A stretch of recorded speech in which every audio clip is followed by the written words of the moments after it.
Tanya was 20 years old and pregnant from her pimp.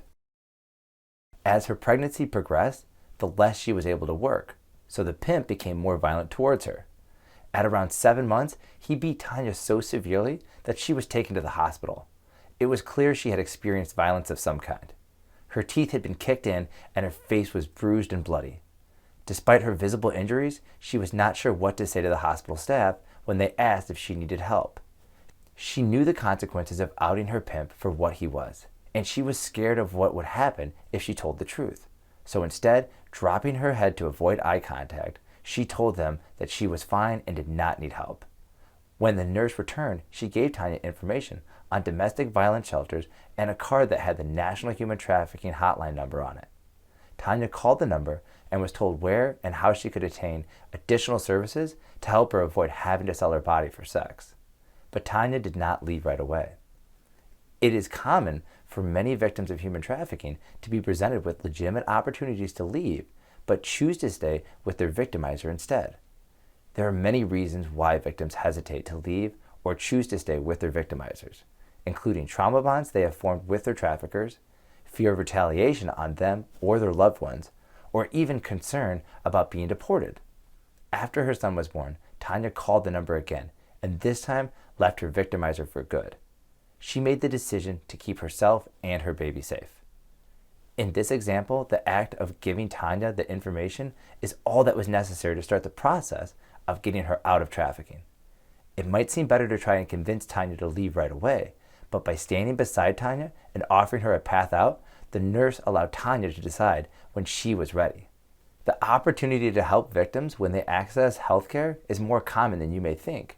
One study showed as many as 87% of trafficking survivors reported they had accessed healthcare services while being trafficked. 68% of these victims were receiving care in the emergency department, like Tanya. Identifying red flags can indicate potential trafficking vulnerabilities or situations for ourselves and for those in our own homes.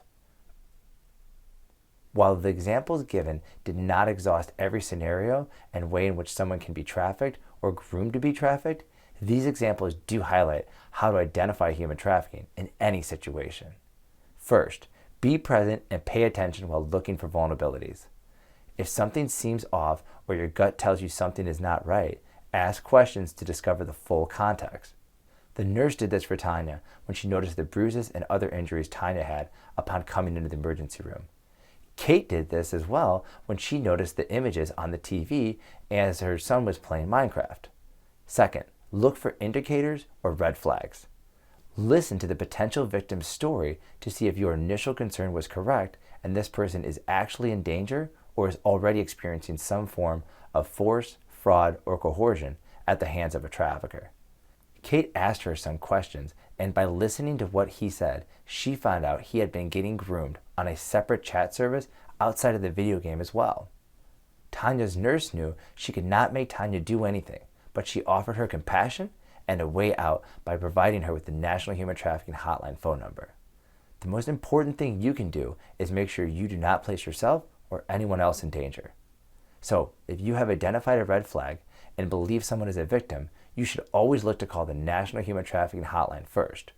You never want to try and forcibly remove a victim or shame them into compliance. The psychological effects of being trafficked are significant, and attempting to navigate a path to safety for a victim should be conducted by a professional.